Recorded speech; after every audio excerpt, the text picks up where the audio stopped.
Hi everyone. Hello. Hi. How are you all? Good. Do I have I feel like it's my...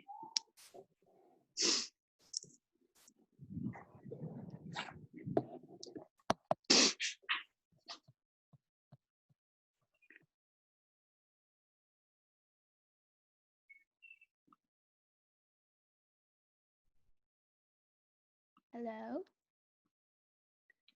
Hey Janita, how are you? Hi. Good. How are you? Good.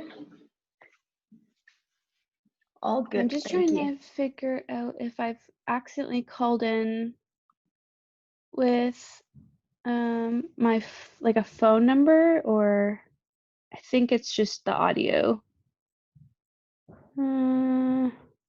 Oops. I should be fine. Okay. Yeah, how is life treating you in Bra? Good. So far so good. How's everything back in Canada? It's been nice. It's weird how quickly you get back into like a different community of people and get involved in, I don't know, just there's so many efforts for things here that are happening at University of Toronto because things didn't stop the way they stopped for Italy universities. So yeah, I'm just kind of embroiled in a lot of conversations with university admins and students about how to keep getting funding from the university and employment, because we're just kind of sitting around twiddling our thumbs waiting to see if we're going to get paid this summer. So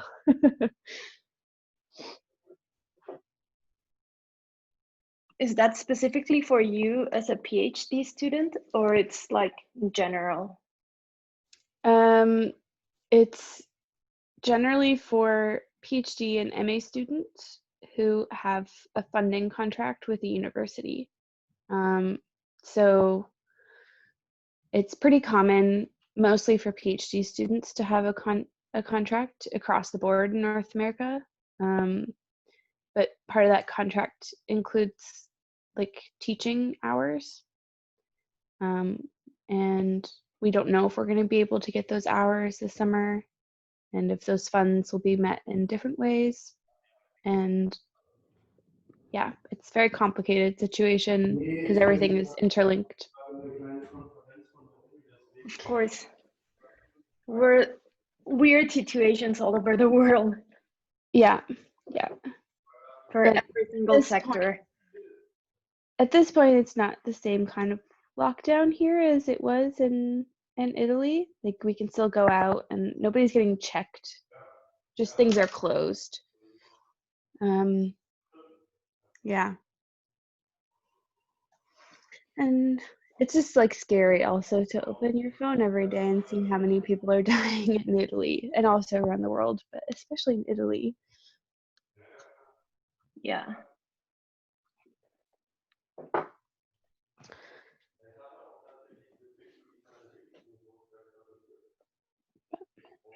Should we wait a couple of minutes to see if someone else joins? Yeah, probably. Let me check with Angelica if she's going to join us too.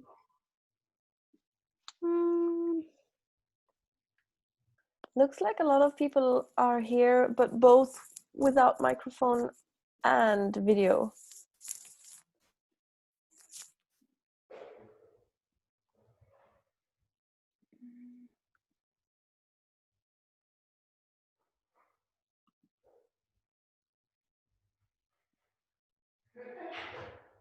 How are you doing, Nina? Kiara. Hey. I'm doing okay. Who was it? I didn't even hear whose voice was that? Was that Arlette or? No, it's me. It's Hilda. Oh, sorry, Hilda. I don't even see your face. Okay. Yes, now I do. Yeah. I'm doing okay. How about you? Yeah, I'm okay too. I'm getting Okay. slowly more and more frustrated to be inside those four walls, but it's going okay. Yeah. Yeah. I just want to know for how long this will go on, and nobody knows, and it will be just longer and longer. Even though, I mean, it's nothing to do, just rest and take it chill. But it's also a bit frustrating. But would it feel better to you if you knew that it was like July? Like, do you Yeah. want to just, does that help? Yeah. Or The not knowing Okay. is the worst. Oh, okay. Yeah. I have all these, like, I don't know if you can see this is my kitchen wall of like getting through each day. I have like meditation things that I'm trying to like do every day, my exercise every day, and somehow just checking things off and doing a different self-care practice and different things that I like. That's become my artwork in my wall. That's a brilliant idea. Yeah. Maybe I'll copy. Yeah.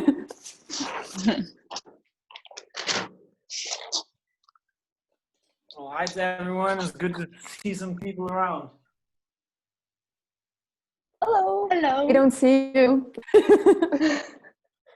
Wait a second. Is this working? Hey. Hi guys. Hey. How are How y'all you? doing? I'm good.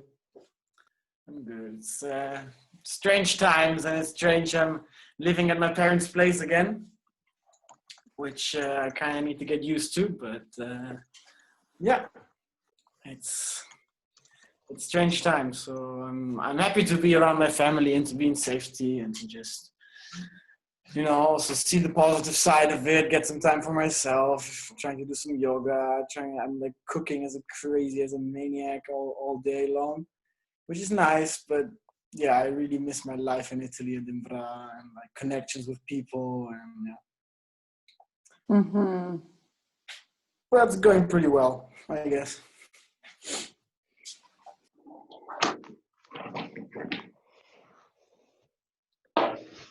Good. How's everyone else doing?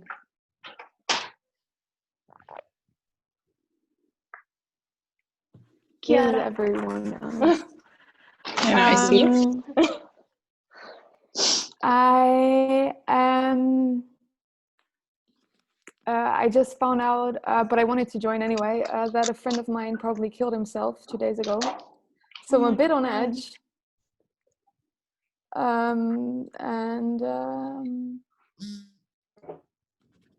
Yeah. I'm really sorry to hear that, Chiara. Yeah, sorry. Wow. Yeah. That's tough. Yeah. Yeah, you know, it's one of those people with very deep waters that has very profound altitudes and like depths. So it was, I wasn't necessarily surprised. We didn't have contact for a while anyway, so it kind of, yeah. But so that's my current state. So I don't have very much to say beyond that. Sorry to hear Wow. that. So sorry. I'm sorry to bring this very sad news to the group, but yeah, it's part of it. I wondered how the impact of that would be on the world, you know, just like mental health and whether how it's going to increase people's, like, because they can't, maybe normal places where you can even get help are not available, it's not available to people. So it's scary. Hi guys. I'm not sure if they're really related. Hey. Oh, Nico. Jonas.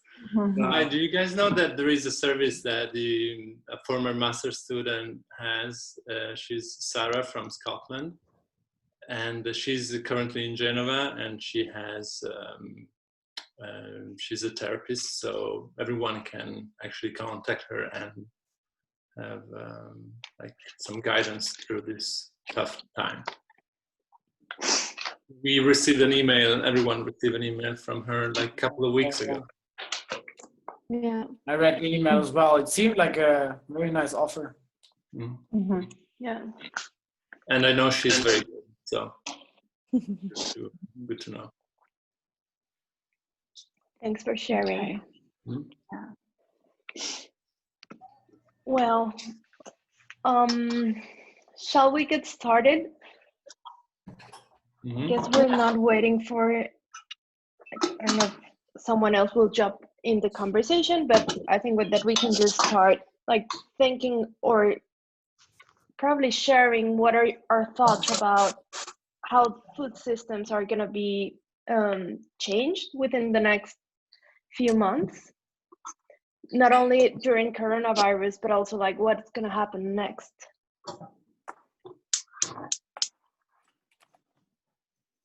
Like in terms of food resilience and how producers and how we can link our knowledge to for producers and to people that are not interested at all in food or in environment or in anything like that.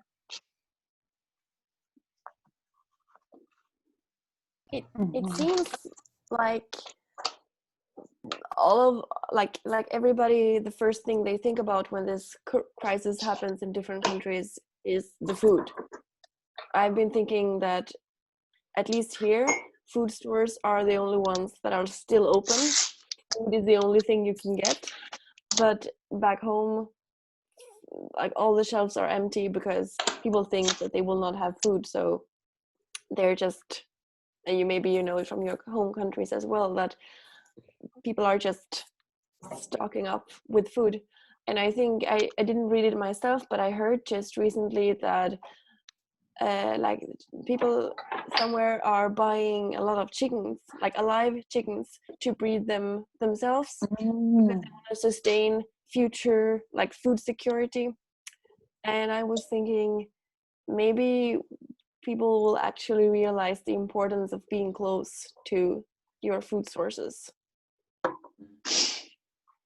When I heard that about the hoarding of the chickens, I actually thought this is the first time I would actually support this kind of like well, not hoarding the chickens, but you know, it seems like investing in something that has sense. It's not like buying toilet paper if you can just take a shower to clean yourself, but it's like people thinking into the future, thinking if I have chickens myself, they will provide me with food over a long time and I will be close to them.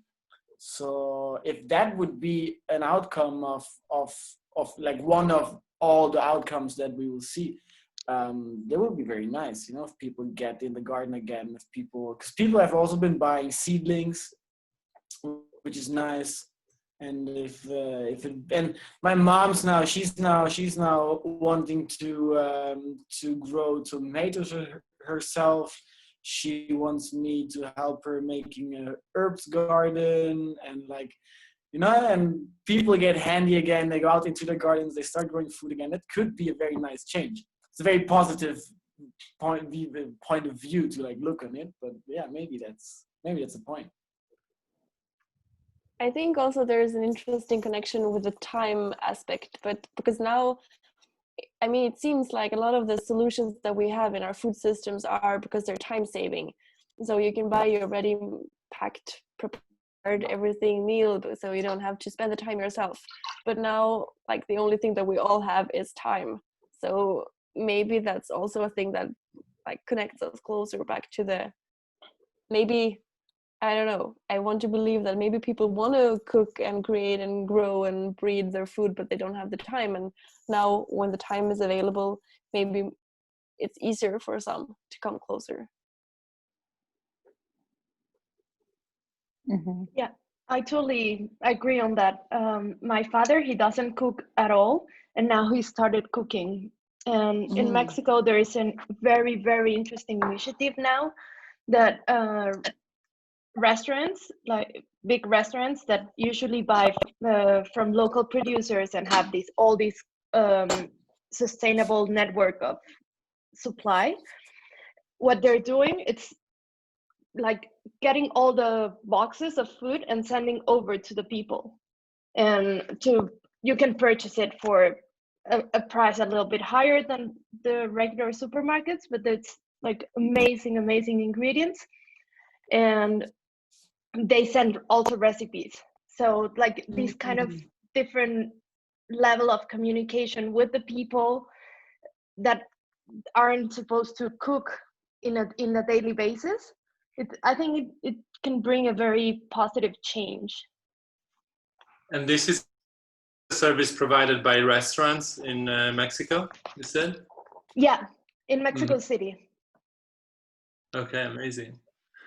I've heard from, I'm Italian, but I used to live in Sweden, and most of the restaurants in Stockholm are like shifting, like some of the high-end restaurants are like changing the type of food they produce. So instead of producing like Michelin star restaurants, they like providing food that is more like affordable. It's a way for them to stay alive, to have like more people, and they're like serving not really gourmet, but like good quality kebabs and like things that people can buy for 10 euros instead of like spending so much money. So it's also interesting how this is affecting the restaurant business, which is also a very hit business in all this. And also not just the people that have the restaurant, of course, but also the employees, the providers, all the producers, like food producers, like vegetables and fruit producer or meat producers that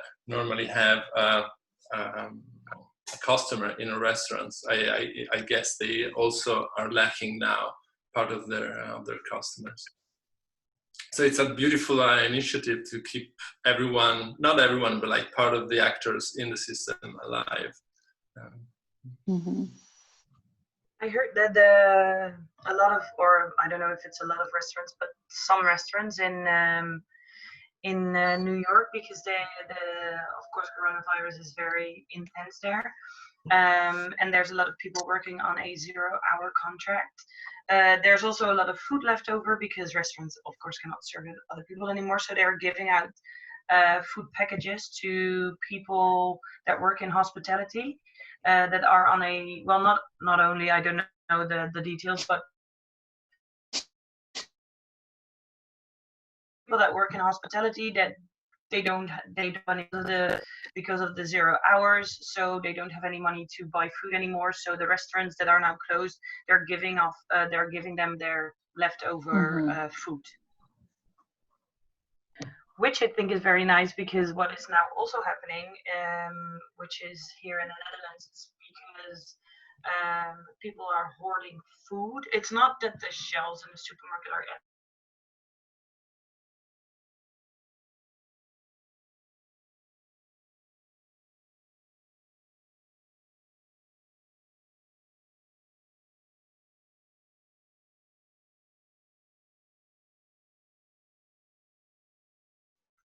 The food bank. The food bank. So because people are hoarding food, people are not giving their food anymore to the food bank. So actually the food banks are experiencing a lack of food to give to people in need, which I think is maybe something we can discuss here. Yeah, well, I had another thing, but I'll come back to that later.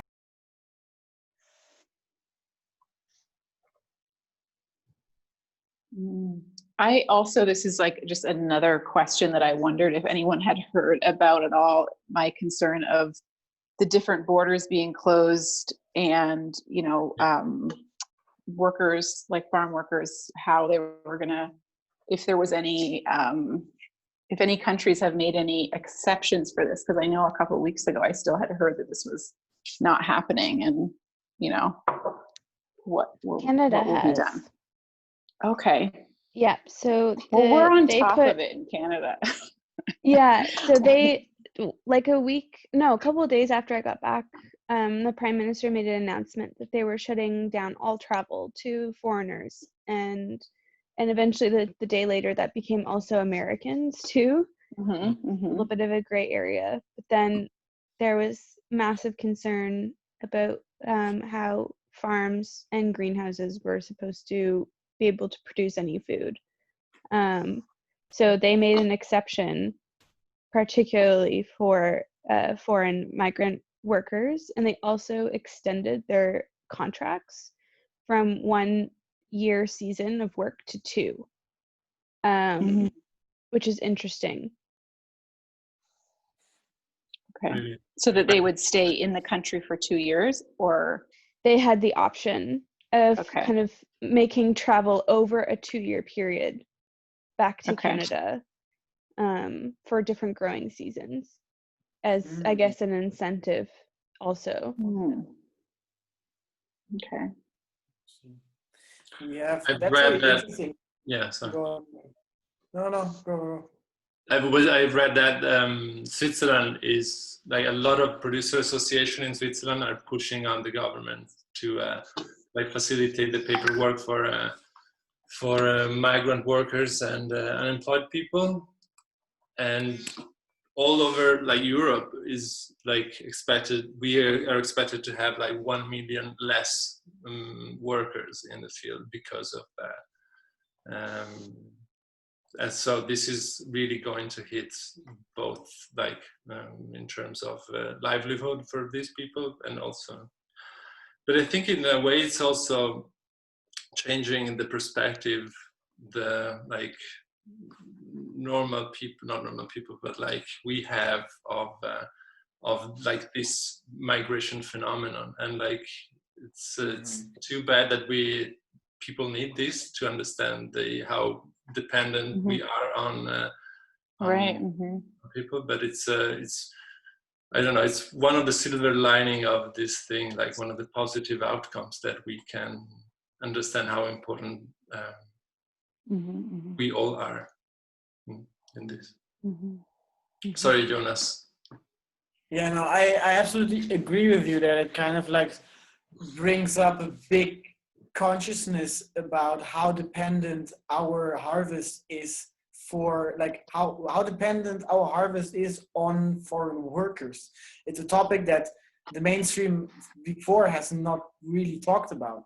And now a lot of people are telling me, if you don't know what to do, you can go help out in farms. They need people because foreigners are not coming. And I already see it also among my friends that are not gastronoms, that they are really aware of this issue. And in Germany, as a result of that, there have been created, I think, like almost 10 different websites in order to connect German people with German farms, everything inside Germany. And because now there's a lot of students and a lot of people that are not able to work or go to their work.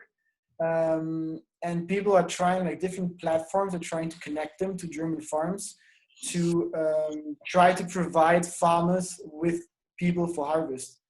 And it also gets also funny sometimes because you have like big headlines like "Save the German asparagus season." You know, like we have to work for saving our German asparagus, and like I see like a hint of like nationalism in it, but they're really trying to push people, especially like students, to push them into agricultural work in these days. And I'm thinking of doing it myself as well, as I don't really have anything to do. Can you share in the group chat the links of those platforms that are happening now? It's super inspiring. Absolutely. They're all in German. But I can absolutely. It's all right. Yeah, if I would find my phone, then I will. Let me get my phone a second. If anyone hears of anything changing here in Italy with those types of practices, I'd love to hear about it, because I know that I was trying to help at some farms at some point, and they were not allowing anybody. So if anyone hears anything changing, especially near Bra, I would love to help out. I'm not sure about the gardening thing, but I know that the guys from Casa Rota are doing now deliveries in Bra. Mm-hmm. And I think, like, for us that are still here, it's amazing. They're trying to use technology to sell their things, because the farms are not closed at all. Mm-hmm. Mm-hmm. How So are he's the kind of- other farmers, like Rosanna in Piazza Giolitti and the others? I used to live in Bra last year. I'm a former master student. We haven't met, but so I was wondering, how are the others farmers? Because how do you like surviving? Do you know? Are they like organized somehow? Do they do delivery or something? As far as I know, they are not. I mean, they have a small app or a website platform for different commerces in Bra, specifically for farmers. I'm not sure about these guys from Piazza Giolitti. I know that Alveare che dice sì, that it's also from local farmers. They closed for the past 3 weeks now. And now I found out through Paula, who was also a master student. She's still in Bra, and she shared that Casa Rota also has now deliveries. So yeah, and I think that it's a very important thing to think about, how we can connect producers to people that are needing to get food, and like in a very basic way. Yeah, because it seems like right now, for instance, Bra, the only option is Mercato Big, right? Or Call veg or shops. Naturasi. oh yeah, sure, okay, all the shops. Mm-hmm. Isn't it very interesting to think about how people can have access to food without going to a supermarket? How would people, because what is now happening in here in Holland is that on the or at the markets, there's only a couple of food stalls left, and people go to the market. But then if you're too close together, you can get a fine. So maybe people will not go to the market anymore, and then they will go to supermarkets. So how can we keep on leading people to markets even though there's these extreme measures? I feel like I remember as a kid, you used to in Canada, there were some grocery stores that you would go in and grocery shop, and then they would bring it out to your car. But I feel like we could do something similar in that there would be like a drive-through that you're picking up, or delivery. I'm surprised that they don't have more of that, like, so that you're not actually walking around the store Here in at this time. Southern California, can you hear me? Oh, Yes. Here in Southern California, the farmers markets are doing drive-through.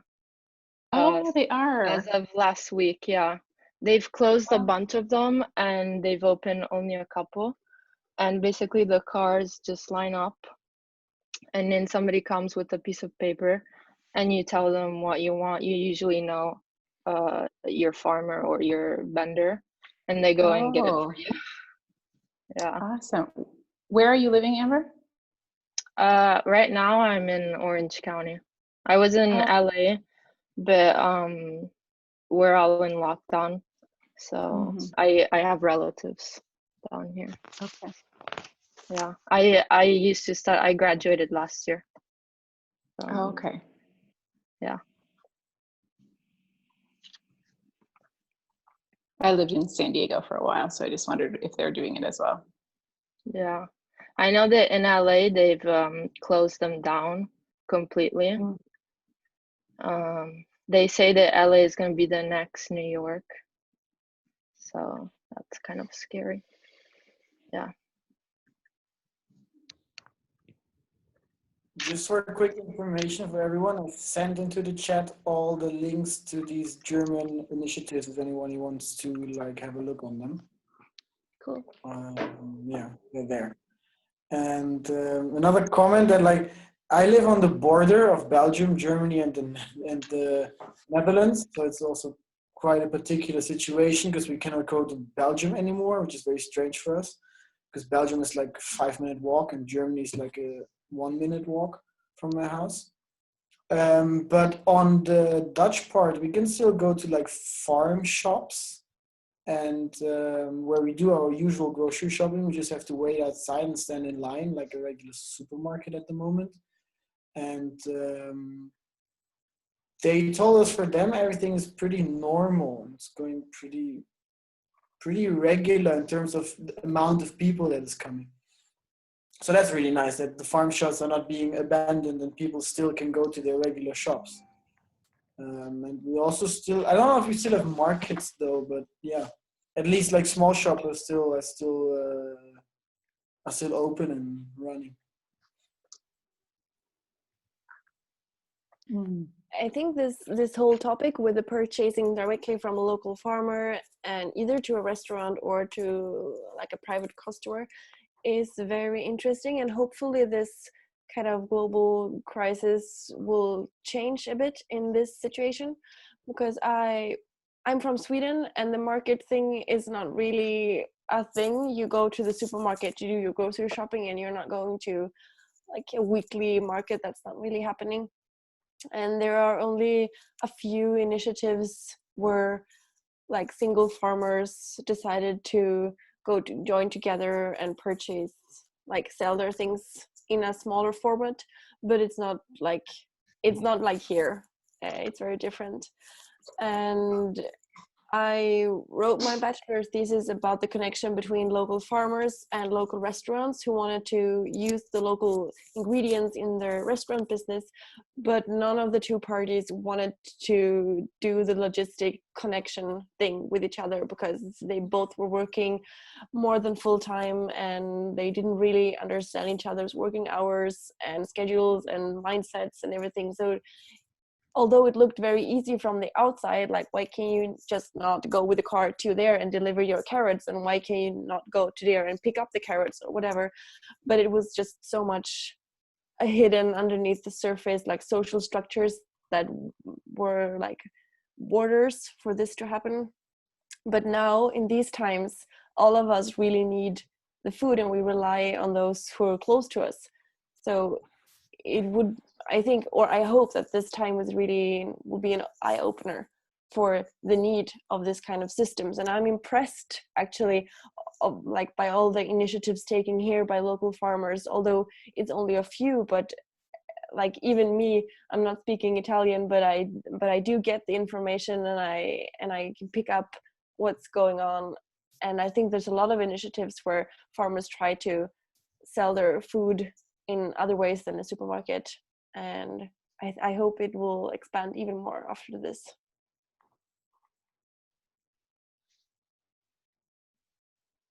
And I do think that's the challenge and also the opportunity. How can we preserve all these initiatives and make people think of food in a different way?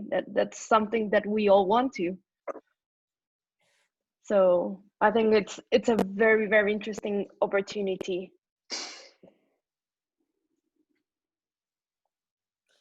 I also see another potential in like people cooking at home more. As we also said before, I saw some like regular German 6 o'clock evening broadcast on TV.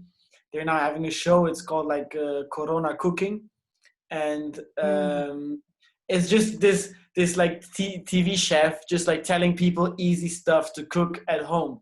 And I also saw Jamie Oliver put out a recipe for bread, pretty basic, pretty shitty recipe actually. But he's like trying to encourage people to, he's like, yeah, you have a lot of time, you're at home, maybe you don't want to go out and get bread. Here, I can show you how to make an easy one yourself.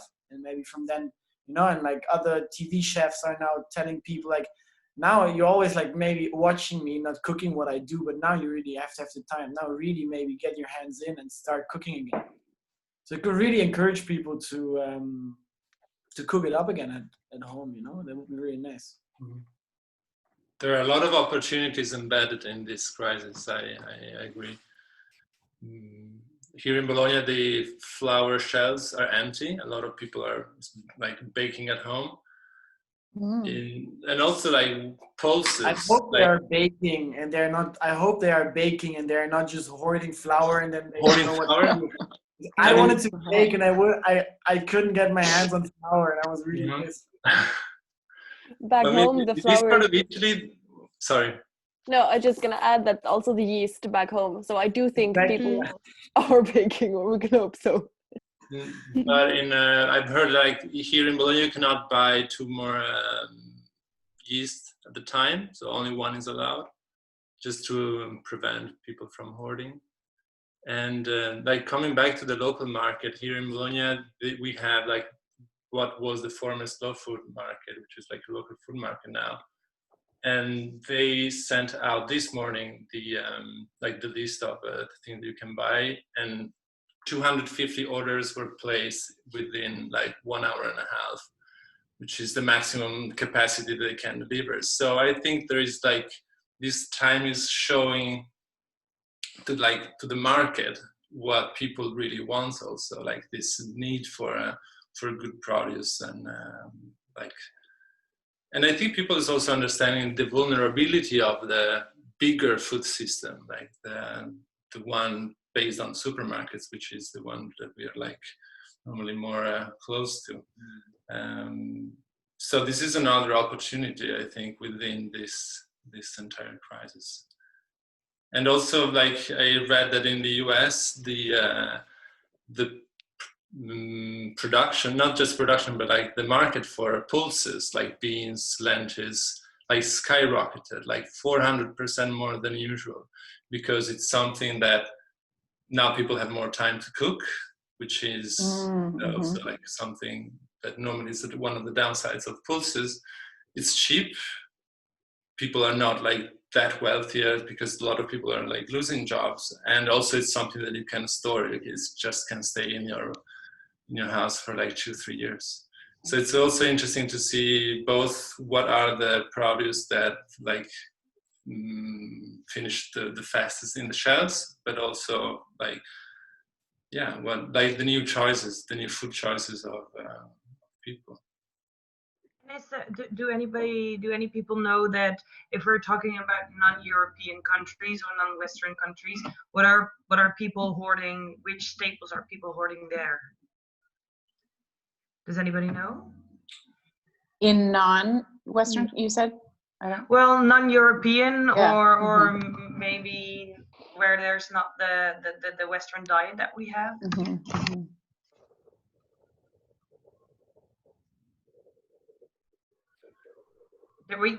Is there anybody from Asia present in this conversation? Unfortunately not. So no representative group of people. Well, I mean, I guess I have been in touch with on a weekly basis. I have a friend who's kind of been walking me through, as he lives in Hong Kong, was telling me kind of what to expect as he was in quarantine, many months before us. But he was saying that there was really no food or product shortages, and they have the same sort of, like, just grocery stores are open and pharmacies. So there hasn't been any shortages or hoarding. And do you know why? Is it very regulated? Are you not allowed to buy more than one package of rice or more than one package of flour? I think, well, when we were talking about it, he said that I think that it's a group of people who have experienced this before with other outbreaks. And so they, the SARS and different things that has happened in the recent years, that they were kind of, I think that they're maybe in a bit more of a mentality to support each other or not go crazy. And, you know, so they followed the rules quickly, and everyone understood that in the past they did not run out of food, so they didn't have to probably hoard as much. As people have never experienced something like that here. That's kind of what we were guessing. My sense as well is that production and distribution of food in East Asia, especially places like China, is far more nationalized than it is here. Okay. So obviously when quarantine measures come in, there's not this kind of sense of doom that companies might not be able to be in a position to distribute or have workers because it's all run by the state. Interesting. I mean, this is maybe true for socialist countries. And here we're also seeing kind of the rates in healthcare as well, as people who are not hoarding are also people who have access to free healthcare. And like the percentage of deaths of coronavirus in China to the contracted cases or to the population size is much lower. Yeah, I've been thinking a lot about what kind of better socialist measures that we are implementing now, or that are kind of starting to get implemented by non-necessarily socialist countries that are working really well. So I know a lot of people are calling for services like grocery stores to be better nationalized, or even like Amazon delivery to be nationalized as well, because now those are essential services that people need and have to be guaranteed. Like you can't not have food for your citizens, right?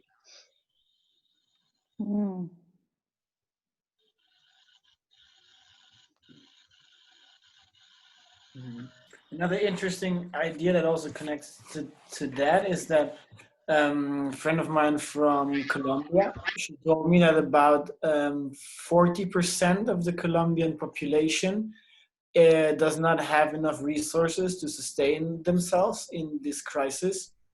And the government has launched a very big and broad help program in order to redistribute foods.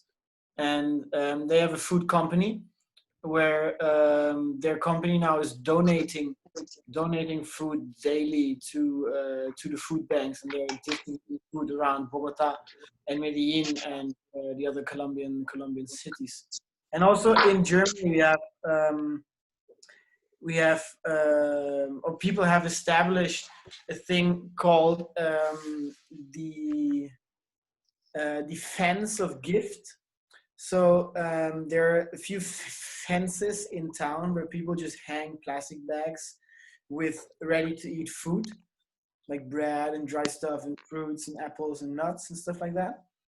I think this crisis also shines kind of like light on an issue that is food aid in your own country, and food scarcity, food sovereignty, and food security within the countries, right? People see that if the system once breaks down and original supply can't be sustained, they basically don't have anything to sustain themselves, you know. So trying to maintain a positive view, maybe also that motivates people to take food sovereignty more in their own hands. I think it's very interesting what you are saying, because I think people are not only hoarding their food, but they're also hoarding their money. So a lot of homeless people are not getting any money anymore. So they are already very much in danger because they are living on the streets. But they are more in danger because they don't get any money anymore from anybody. So there is no accessibility to food. Exactly. Yeah. But generally, because you were also, Tessa, you were also speaking about like non-Western countries, and I think of like developing countries such as Colombia, such as India, such as great parts of Africa, where until now the virus hasn't struck that hard. But yeah, there's going to be a very tough situation for the governments to try to keep their populations fed, and if the population has no food, then it's very really like heavy riots can begin, you know. So I hope they can invent good structures to keep their populations fed.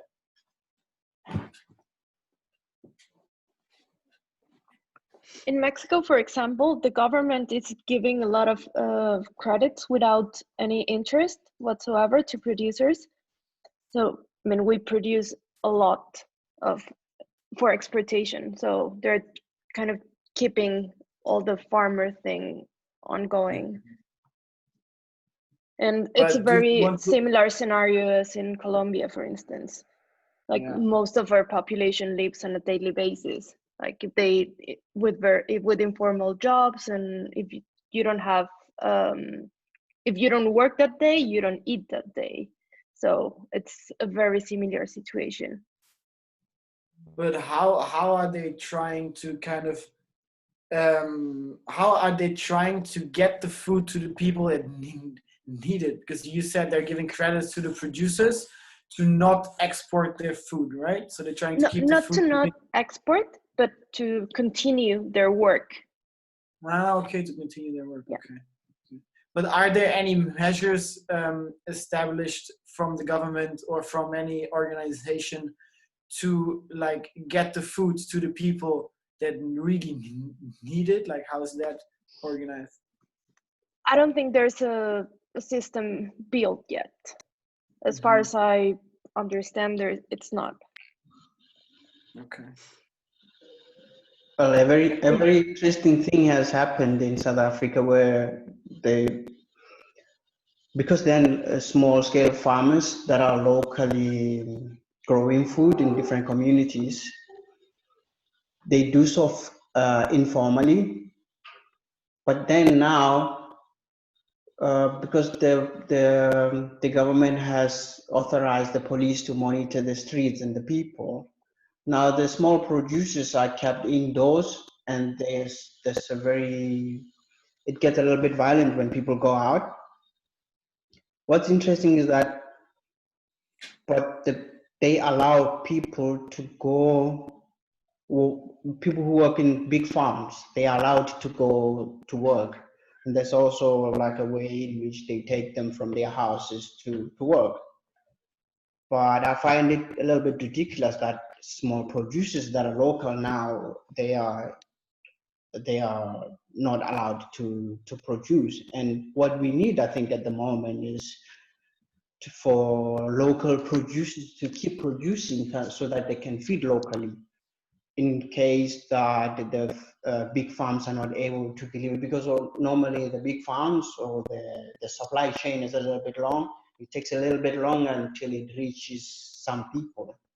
So I thought it was ridiculous to stop them from continuing with their business.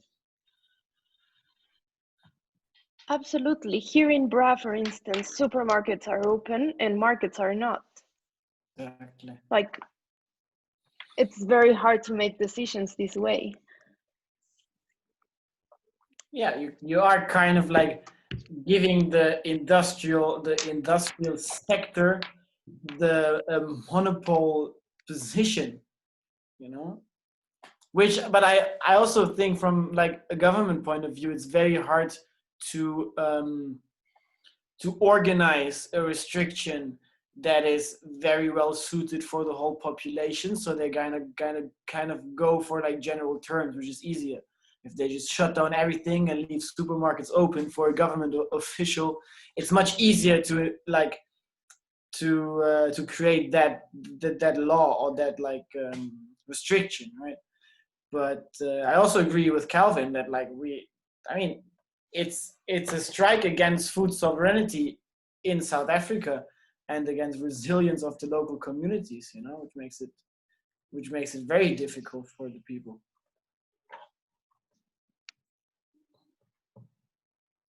I'm wondering, has the small farmers that have to stay indoors, the news is out, I guess, that big farmers can still produce, but the smaller farmers cannot.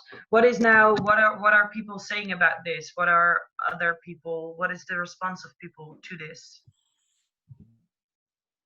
I think it's because like no one has said anything about it. It's not a matter of maybe like the president announces that small producers will stay at home and the industrial producers will continue. Then because it's an informal situation, so no one's really saying anything about it, except that people. This is one of the things that's going on in developing countries, that despite everything else, people still want to go out because people feed from their hand. A lot of people did not invest money or are not able to buy food instant or like whenever they feel like. So they have to work and eat in the evening. So what's interesting about this whole thing is that because no one said anything about it, they're still gonna go out. The small producers are still gonna go out. Now, what hurts me is that now the police attack them and no one is saying anything about it. That one sucks. So I'm looking to see if someone is gonna say anything about it, or if people are gonna try to challenge it. Because the other important thing that happens is that most of the people, especially in Johannesburg, we used to buy food just big stores. There are a lot of big stores, but also there's a lot of ladies and like old people or any other people that stay on the roads selling vegetables and selling other products, and those people depend on that. And some communities, for example, do not have the big stores. So then they depend on those little markets. So it's going to be interesting to see how that one goes as well, because I think like a contradictory situation where people must stay home, but then people must go out also to look for food because you can't stay home hungry. So one other thing is that despite everything else, people are still going to go out. Virus of new virus, people are going to go out to look out for food. And one friend of mine was saying that if ever people are going to... That's very interesting. Thank you. Yes, it's quite... when I think about it, I don't know what to think, actually. It's amazing. It's just too much. Hello, everybody. Hey. Hi.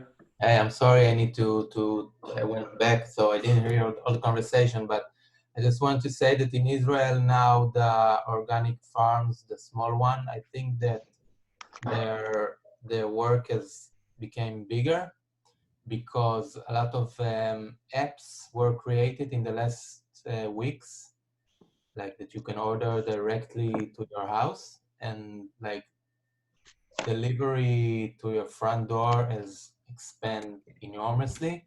So you can stay at home and order your food and vegetables and get it until your home door. So I think a lot of technical apps and issues were becoming bigger, and a lot of people, like I know some of organic farms, they cannot, all their products are being sold because a lot of people don't want to go to the supermarket because they're afraid and they want the deliveries to come straight to their home. So in some countries it's different. And can you share some of these apps and then I can download them and just have a look at them? One, I will write it. I will write it in the chat. Thank you. And also, so because it's small organic farms, what is Yeah.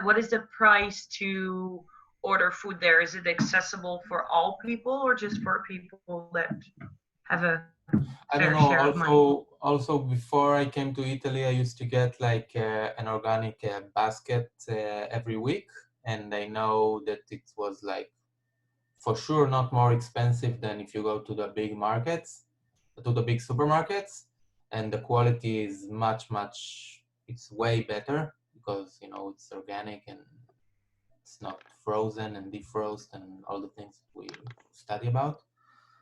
Um, what did you ask? I lost my. No. That was my question. If it's also accessible for a lot Yeah, of people, because I remember my sister was telling me that a couple of weeks ago she went to this organic market in the Netherlands and she bought 2 sweet potatoes and it was €8 for 2 sweet potatoes.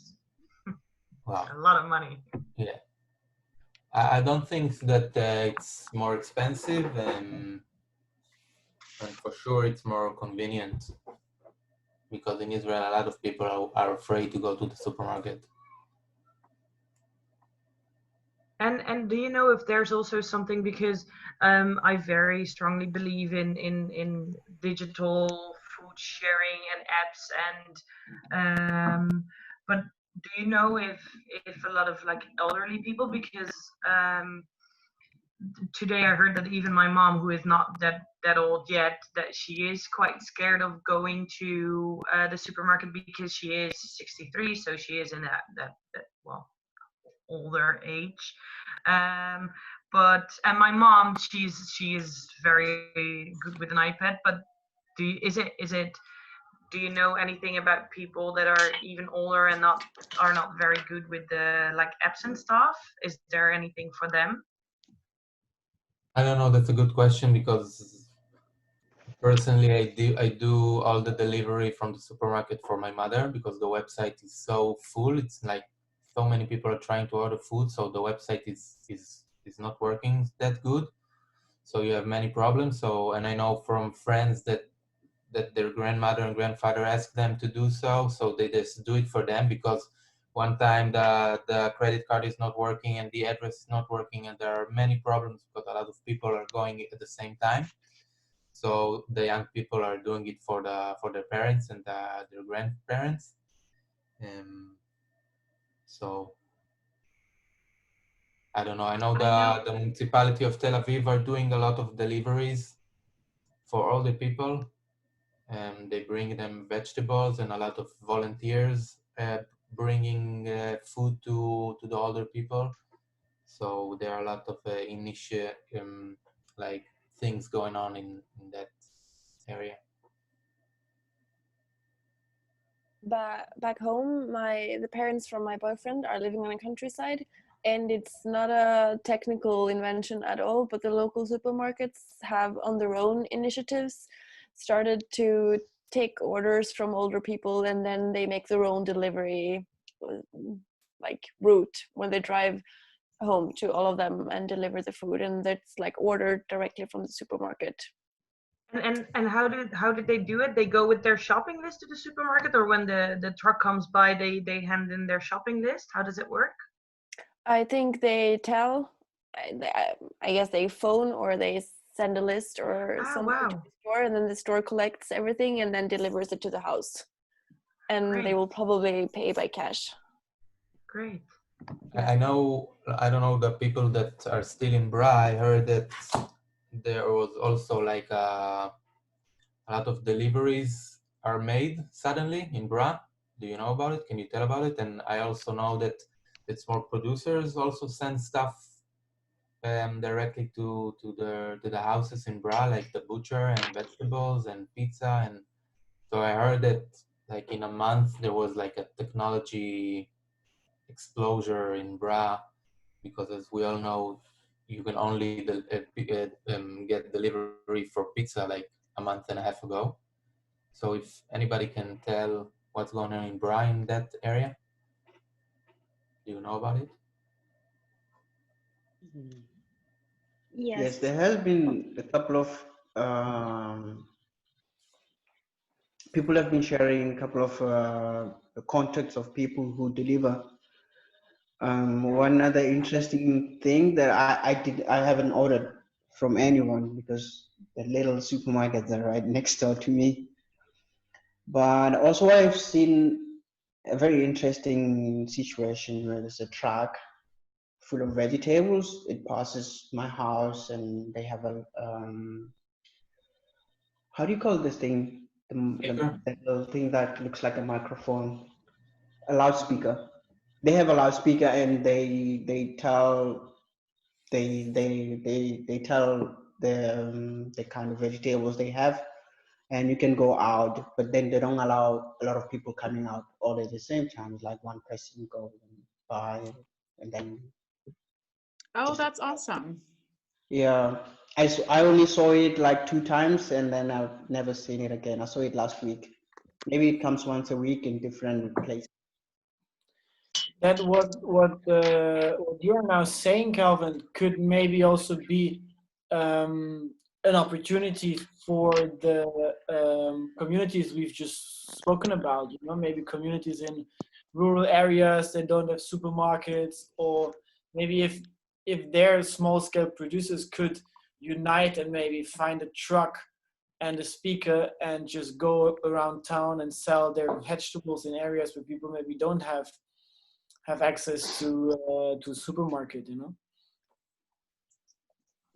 Yeah, yeah. When I was growing up, there used to be like a couple of trucks. Actually, a lot of like different trucks that sells different products, like fresh milk. In the morning, they will come like a truck that sells milk, and during the day, maybe like one other truck just selling fresh vegetables. And once in a while, there will be a guy who's selling bread. Very interesting. I think it's maybe this might be the time to bring those little trucks again to sell stuff.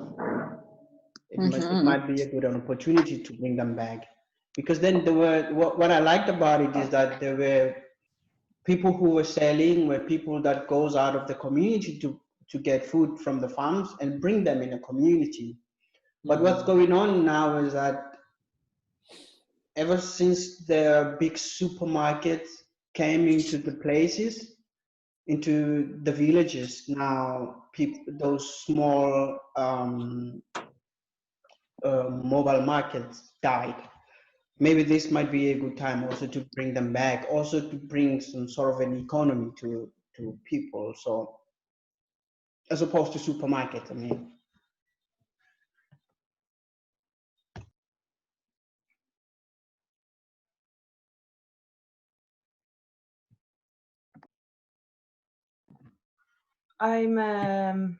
I need to go and cook food in a bit, but there's one there's one thing which I also wanted to share with you. I don't know if it's very applicable to the subject for this aperitivo, but my friend, she did volunteer work in on Lesbos, on the island near Greece, and the situation there is very intense. There's this big refugee camp which can only have 10,000 people, I guess, and it's already occupied by 30,000 people. And the first cases of corona are now, well, they are there, which is with 30,000 people living on this in this very tiny refugee camp. It's going to be a crazy crisis situation there. And I don't know, I just wanted to share that with you, because I think it's I think what I've been experiencing so far is that a lot of people in the Netherlands, in this very rich country where we are hoarding toilet paper and these like unnecessary crazy things, that people are scared here, but then there's people that are actually are allowed to feel very, very scared there. So yeah, I don't know. I always think that maybe spreading the word and just making more people conscious about it, maybe it will do some good. So that's what I wanted to share with you before I Yeah, go and have Tessa, good food. on that topic, because I knew that they were trying to do a sort of rescue mission to transport people out of the camps and spread them through Europe.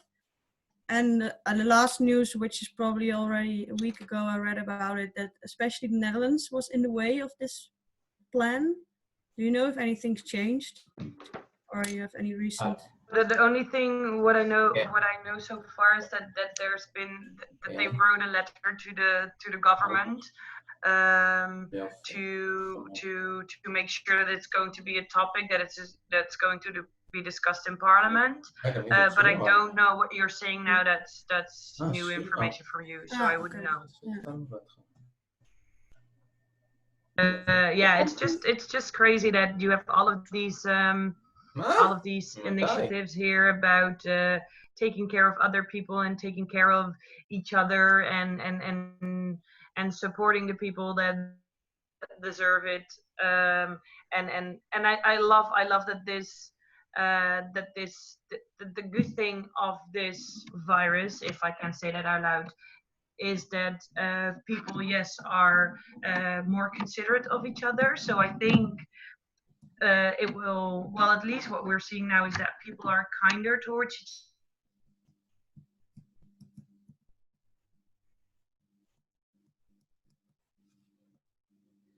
Yeah, we can also be more focused on other countries, maybe. Tessa, if you're interested in that, Paolo from the career office has been volunteering for a while also in Lesbos, and the first Aperitempo we talked with him about it, about all the food supplies and everything in Lesbos. So it's, of course, it's super interesting because we're kind with the people we see ourselves in, not to everyone, which is, it's a very interesting level of conversation.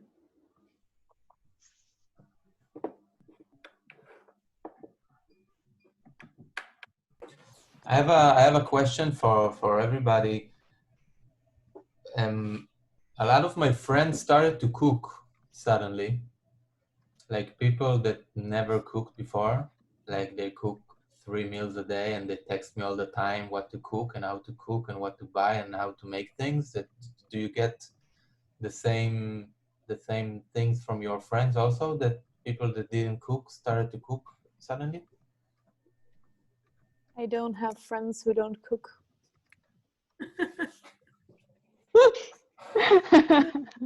Okay, anyone else? I do have a lot, and yes, everyone's cooking now. I don't know. I think in the Netherlands you can still buy too much ready-made dishes, or still get all of the takeaway and the delivery stuff at home. But what I am sort of enjoying is the way more attention that people give to each other, because I'm now speaking way more with people back home than before the corona crisis, because everybody's now stuck at home and like, oh, let's check up with that person or that person. So yeah, I think that's also the social part that comes with it. It's nice. Yeah, I'm in Chicago right now, and I expected that a lot of people would start cooking more, but a lot of most of the restaurants that had to close, they're still open for takeaway, and so it's almost seen as like a good deed to order takeaway from a restaurant, because you know that they're not making any money right now. So I still see a lot of people ordering takeout, and I think I haven't talked to a lot of friends about their cooking habits, but I do know one friend, she's been ordering takeout still, and I've even had the debate, because I really want to help support my restaurants that I like, but at the same time I really like cooking for myself and I prefer to cook for myself. But I told myself this week I'm going to order takeaway one night to help support a restaurant. And there's actually this one place down the street from me that has turned into a bodega, they call it. So they're basically selling everything that they have in their restaurant. So toilet paper, candles, flour, potatoes, like all of the stuff that they would normally get to cook with, they're just selling it as like grocery items, which I think is super smart. So I did order I ordered a head of cauliflower and brown sugar from them yesterday. So it's interesting to see how the different restaurants are adapting to all of this. But I'll ask my friends if they're cooking because I was curious about that. I think I see a similar thing as you do back home, because in Sweden we can still go outside and you can do your normal shopping, and I assume people are baking bread since the flour and the yeast are not available on the shelves anymore. But other than that, in my social news flow, I only see support your local hashtag, and restaurants and coffee shops and cafes like opening up for takeaways and also shifting their business a little bit, and also taking, if their business is still going on and people are ordering from them, if they have the possibility, they also take stuff from other restaurants that are currently unemployed to make them help in their business, to just collaborate together. And as you said, it's really seen as a good thing to order takeout to support your locals and like sustain them.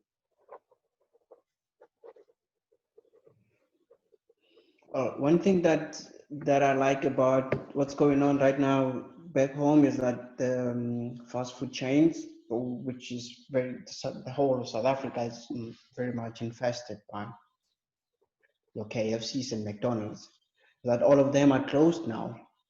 And a lot of my friends were depending on them. Most of them did not cook. But now they complain so much about cooking, but I'm happy that they're doing it. And I'm happy that their fast food stores are closed. So kind of work for me.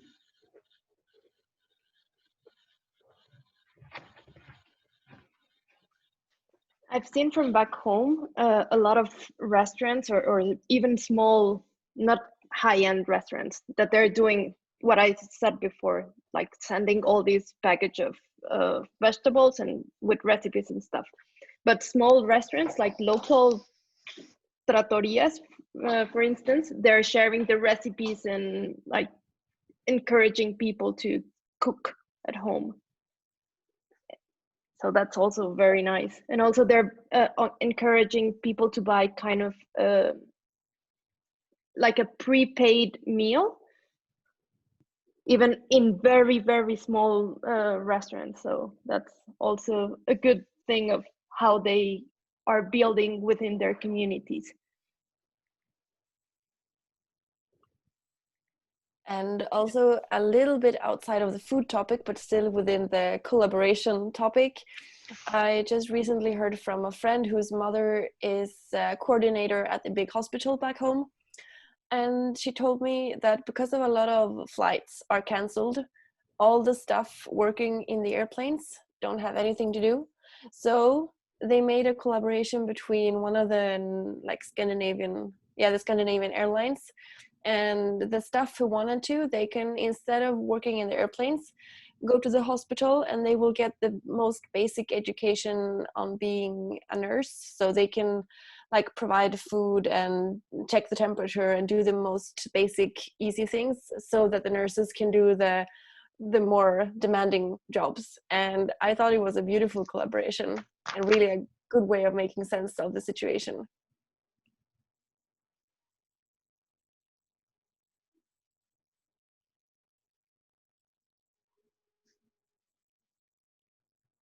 Yeah, and just a very small anecdote about the topic of restaurants selling their food. There was a while ago on the Dutch news, you saw a supermarket owner which was very proud because he could buy all of the products very cheap from the restaurants and resell them in his supermarket, while he was already making mountains of profits because everybody was buying stuff from him anyway.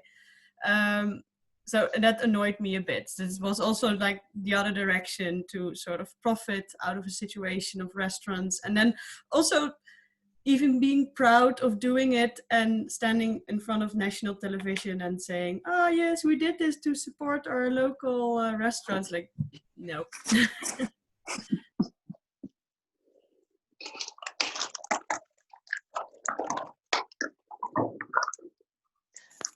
I think I will have to leave the meeting, but I thank you very much for all of your, it was a very interesting discussion, I think, and thanks for taking the initiative, and hopefully see at least some of you soon again. Bye. Thank you. Thanks for joining. See you. Hi, darling.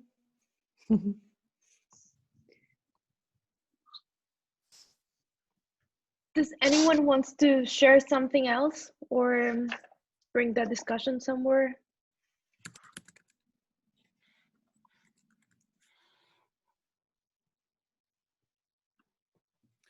I have a question. I was wondering if anyone has like any recommendations or tips on where to find information and where to educate ourselves about the topic with food in this crisis. Like, what have been your sources to keep yourself updated?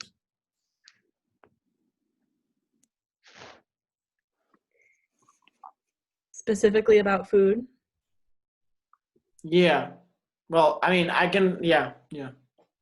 Well, in Chicago, I've been trying to follow a lot of the farmers markets, especially on social media. Like, I've noticed on Instagram, I think a lot of businesses are using that as a way to update everybody on what their hours are, what has changed, if they're still selling things, and where you can buy stuff. So I know that all the farmers markets in Chicago have been closed, and so they've been trying to figure out other ways to get farmers' produce to people.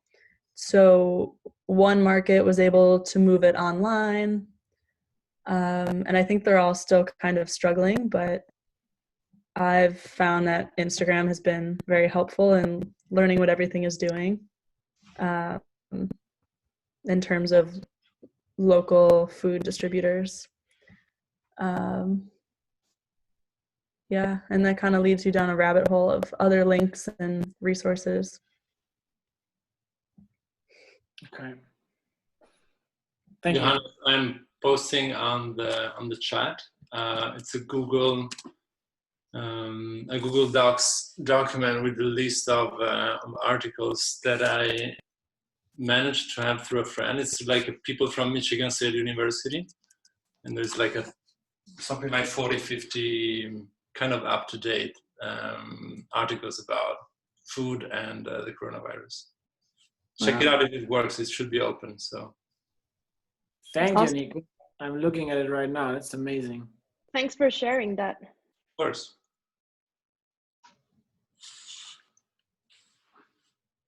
There's one article, one interview with David Chang that is just a second. It's saying how this pandemic is like fast forwarding a process that we already seen. I mean, it's basically what we talk about, like for the majority of the time, the fact that we're delivering a lot of food home, which is, I believe it is great, because sometimes, especially in the case of small food producers, food markets, it's like putting them in contact easily with their customers.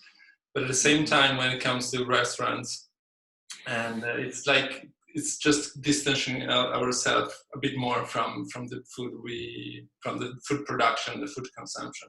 So sometimes I'm a bit afraid that in this, I've foreseen this dystopian world where actually we're not going out anymore to buy food, because we just found out that it's actually very convenient.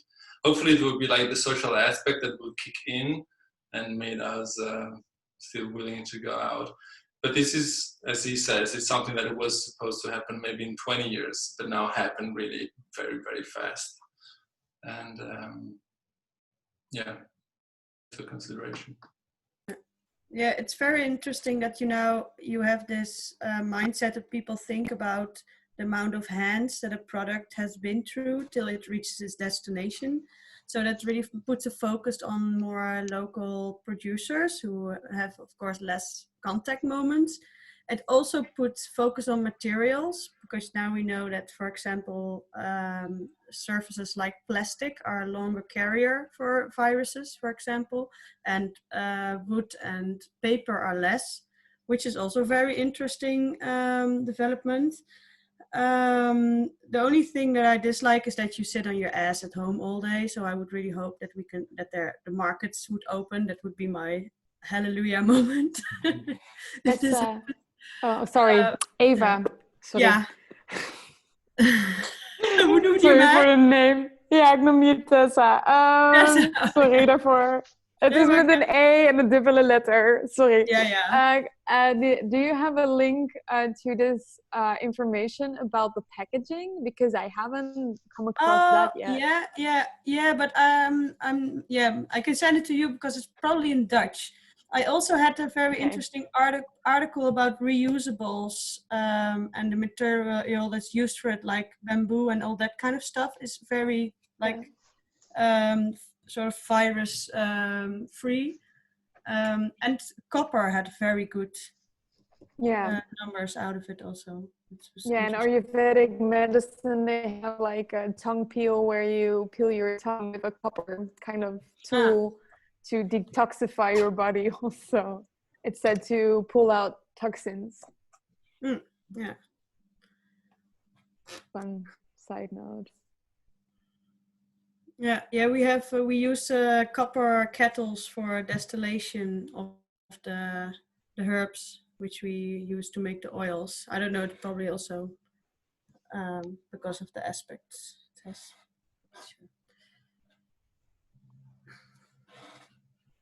There's back home in South Africa, there's a friend of mine started a Facebook page that he just wanted people to put in information about the update on coronavirus. It started like last month, and it has developed into a space where people share like almost everything that they feel or what's going on, or people who wanted to share just different information. So then it developed into a space where people share their stories related to food. People share food with people who need most. Because when it started, 2 days before quarantine in South Africa, everyone else who could afford food rushed to the food stores to buy food, and the shelves became empty in 2 days. So, but then also on social media, people were sharing how they feel about the people who can afford and people who cannot afford. But then now it became this Facebook page now became a space where people can say, hey, I bought a lot and I want to give it to someone who needs that. So it was really interesting to see how people, respond to the situation differently. But one of the most interesting things also that happened is that from the same page, they started a Facebook group where they host different shows like this one, where they discuss different topics related to gastronomy. And I thought it was really interesting, and a lot of people it has inspired a lot of people to start food gardens in front of their houses. And I thought it was really nice. I thought maybe like if people keep up with the same amount of positivity, then maybe like we might have an opportunity to challenge food crisis in South Africa. So I thought it was really nice, and I'm really, really proud to say that I'm a South African because of that. But also, like, it's another thing because we are now united. We become now united when we are under pressure. or maybe because we really need this pressure to stay united.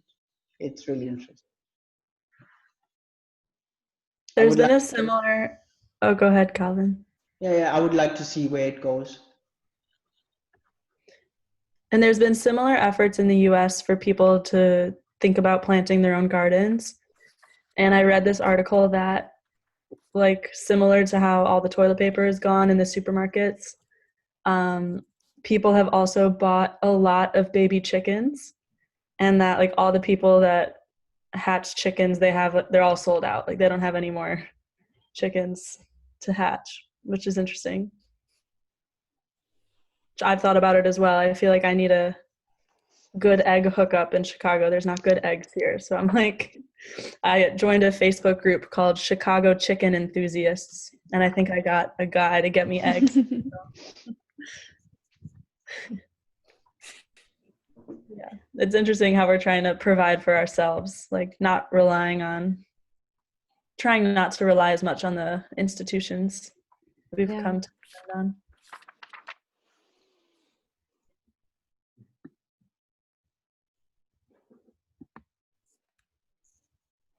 Yeah. So yesterday I had a moment of a little bit optimistic moment that I realized that all the stuff that we studied at the university is so update for today. You know, the food is one of the most talked subjects in the corona crazy situation. So our studies are very relevant, and food is super important. So yeah, I'm happy that at least we had one semester. Yeah, my master's, our last class before the closure was about resilient food systems. And it feels very, very relevant now, thinking about how are the food systems going to uphold themselves in this time. And I joined late, so I don't know if you guys already talked about the issue with closed borders and farm workers. Mm-hmm. But since a lot of countries are closing their borders, I know it's a problem in Germany, going to be in the US, I think France as well, that since immigrant workers are not allowed to cross the border now, that the big farms aren't going to get the labor that they need to harvest food. And I think it sounds like it's going to be a big problem. And I read this article that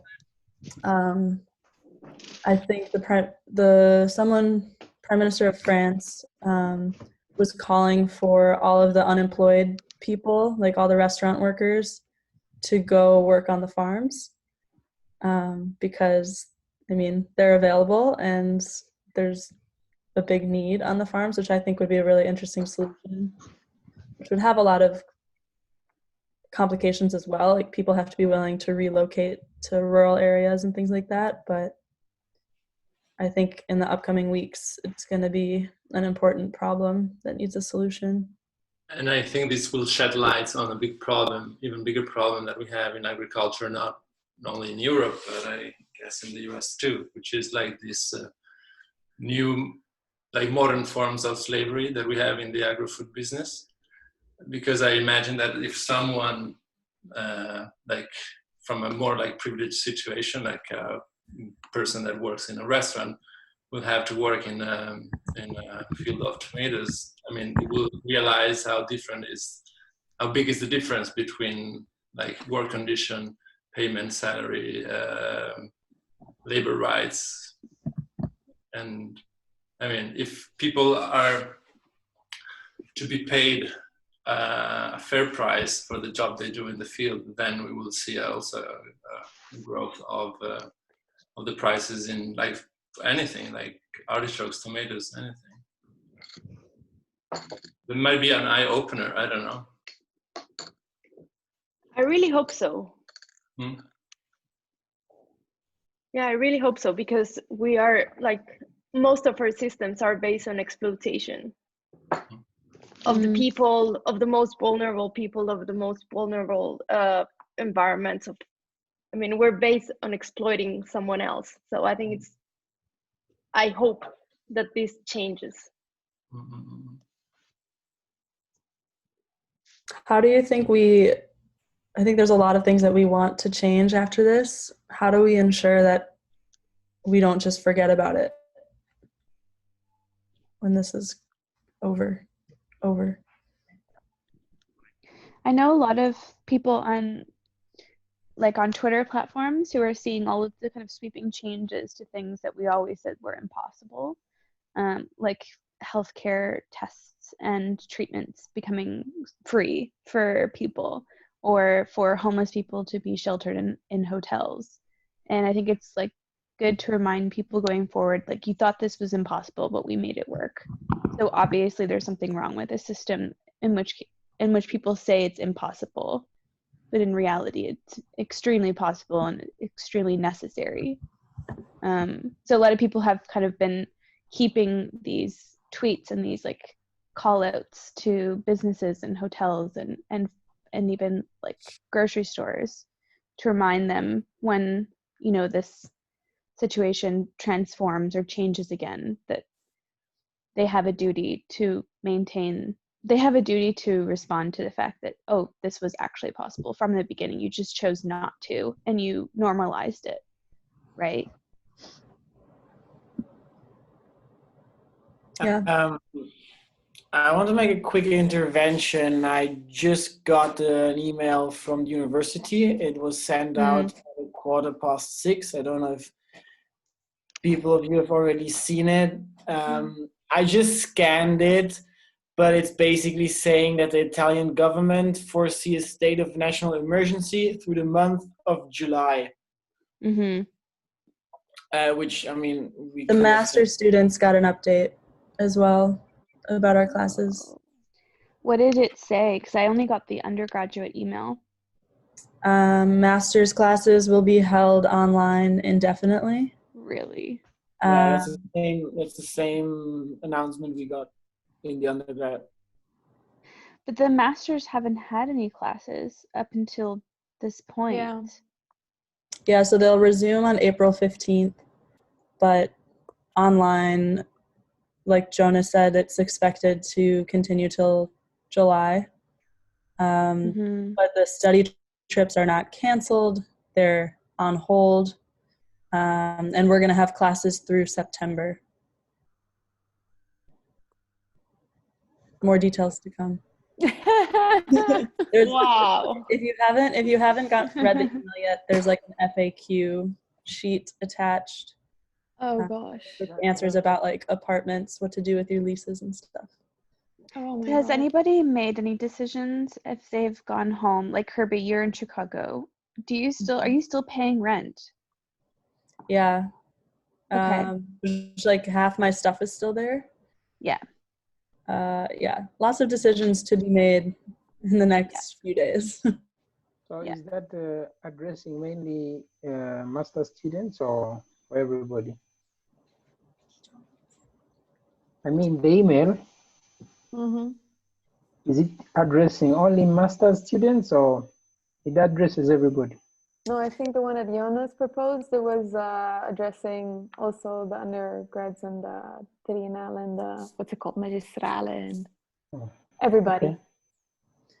Yes, we got it also from Triennale. And the other masters, your email might be a little bit different than ours. I just realized it was only sent to our class. Yeah, we apparently have a meeting set up for our master, but I haven't read it yet. Me neither.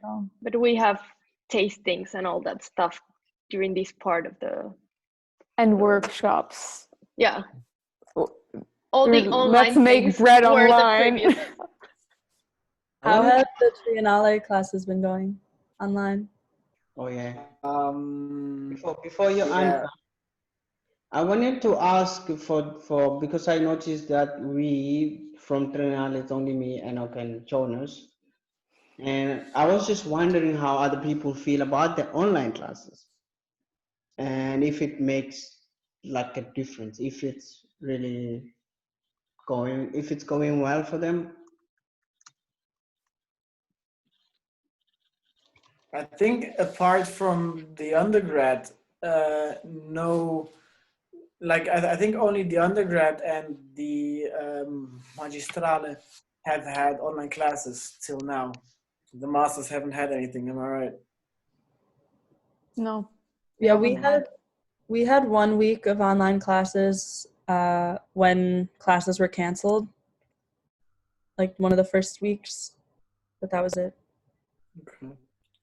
Well, the online classes, it's, we have these like 3 and 45-minute hour, 3 hour and 45-minute classes, and we're just following the regular schedule.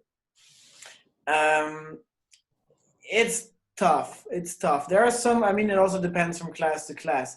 If you have Chinotto going like just like going in all directions, it's very hard to follow. But then other classes work pretty well. It also depends, like always, on your interest. But actually, there's been a lot of participation. People can write in the chat. They switch on their microphones. They ask questions. It's all recorded. You can rewatch it.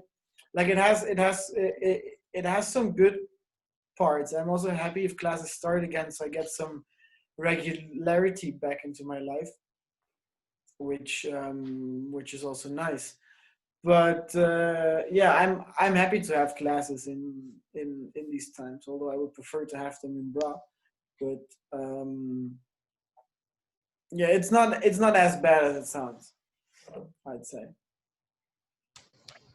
Can I ask if teachers are shifting course content to start talking about coronavirus in relation to the course themes? No, not really. Okay. Yeah.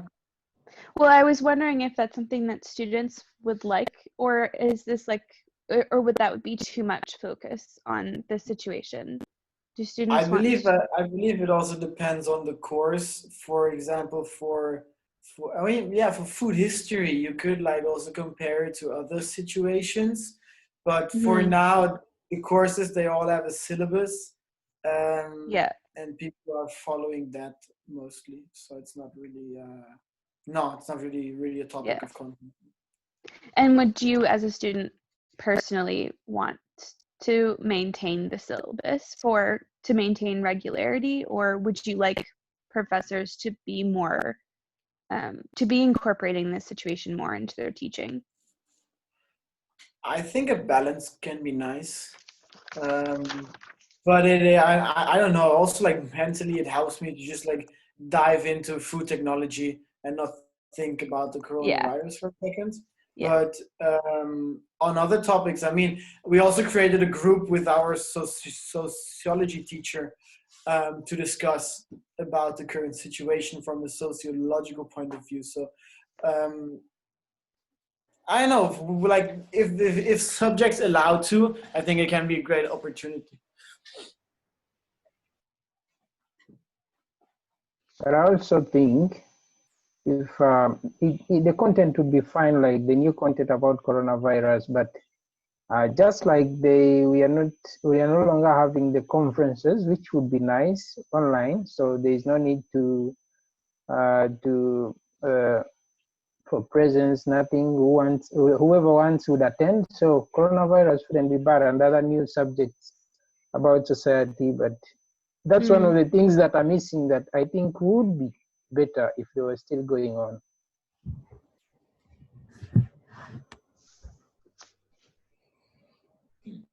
Yeah, I know for a lot of people in my class, while online classes are a good alternative, like a big reason we all wanted to do this master's was to be in the environment of UNISC and be around all the people and get that hands-on learning that UNISC really prioritizes as well. So some people were talking about asking if they can defer their enrollment until next year, so we can come back next year and resume classes as normal. We have a WhatsApp, and we're discussing a lot of different options that we're going to ask the university about. One of them being maybe resuming classes in September, and then graduating in March. So then we kind of have like a long summer to do internships maybe, and then come back later to be in person in Bra. Yeah. So yeah, it's been a lot of discussion today with the email. Kirby, have you felt during this situation that you would, for your thesis, be focusing on the impact of coronavirus to like food systems or gastronomy or whatever your initial thoughts were about what you would like to research? Or are you also trying to escape thinking about it? Or well, it definitely made me rethink, because originally I had wanted, like my dream was to open basically like a local, but in Chicago. And with all of this, I'm thinking maybe opening a shop or a restaurant is not a great idea, seeing how vulnerable they all were. And it has made me think more about farmers and how they are struggling and what do they need to sell their stuff and to continue with their livelihoods. And so I am thinking of shifting my thesis more towards something about the livelihood of farmers. Interesting. Yeah. May I say something about the fear of opening a restaurant? Yeah. Okay, you're not the only one I've had that say that. A while ago, I was talking to a friend from Uganda, and she's an interior designer, and she was like, it's like you're out of business in this kind of situation. If coronavirus goes on like forever, if people borrow this whole feeling of fear for the coronavirus, for this, I think interior designers have no business. And I think she has a point, but of course, I would still say no. I don't know, but I mean, I still have a feeling we won't be like this forever. And there are changes that are going to come. They will be permanent and some will go, of course. And I think as society, we may take a few and some may stay, of course. But I think also in the business of restaurant, I don't know if I'm ready to change now because it's been a long time. So I still believe there are things that are going to switch in this kind of business, a lot of improvements, with the fear that if something like coronavirus comes up, you are ready for it. So they may come. I mean, if those changes come, we walk through them. Yeah. I have that. I just have that feeling. Yeah, I also feel to just jump on that. I mean, we're so afraid of failing sometimes. While in failure, we learn so much. So I wouldn't necessarily put your dream aside just because in this situation it doesn't work. Yeah, those are good points. And also, I also don't think know if you heard. Sorry, sorry. Arlette. I don't know if you heard the Paolo Tucci conversation he had for these Unix party conversations that they're having on Facebook. But he said something super beautiful and I think super powerful as well, that after the Black Pest, the Renaissance happened. So I think the only thing that this virus is bringing us is resilience and the ability to change things. Yeah. Wow, that actually gave me goosebumps. I cried. No, yeah. I guess then it's not that I've totally abandoned the dream of a restaurant, but it's more so thinking of where do my priorities lie and what do I think needs attention right now and who will need the most change coming out of this. And I do think that this scenario is going to change a lot, and I don't know, as much as I think we'll go back to normal after this, I don't really know what that normal is going to look like. Yeah. There is no normal after this. We're not gonna get there. There's a new standard, hopefully. The Renaissance, part 2. We need a change. Yeah. I think I really like Kirby's shift to thinking about farmers not as like an abandonment of a dream, but that what the situation is revealing is just like there are so many deeper contradictions in the way that we live our lives that sometimes you have to like work from the root of those problems before you can get to something like making a restaurant, because there's so much instability and it's almost like an upstream battle in a way. Like you have to get to the root of a problem before you can even start thinking about how to create a more resilient like food distribution site if the people that are providing that food are no longer providing it. You know? Right. Yeah. But in the same way, that's not to say that we should not be working on how will the situation forever impact the way that we also prepare and serve food to other people and distribute it, and what kind of care and attention that goes into that site as well. Yeah. Because I think restaurants are almost just as important as farmers, you know, like they're such an important part of society. Maybe not a formal restaurant, but people who cook for you. It's important. But I also have a feeling that besides just the normal lifestyle, learning how to do a restaurant and improving this, improving that, I think this also adds some creativeness in trying to curb the situation and go through it. And it makes work more interesting because work has something to demand from you, something unique, something different from the rest. So I think it's also a challenge for us. Of course, I was talking to my colleague last time that I find it a little bit boring that I have to cram the same book that people for 5 years ago were reading, and we have to do the same and go to the same industry. So we'll go to the same industry, but the challenges will be different, I think.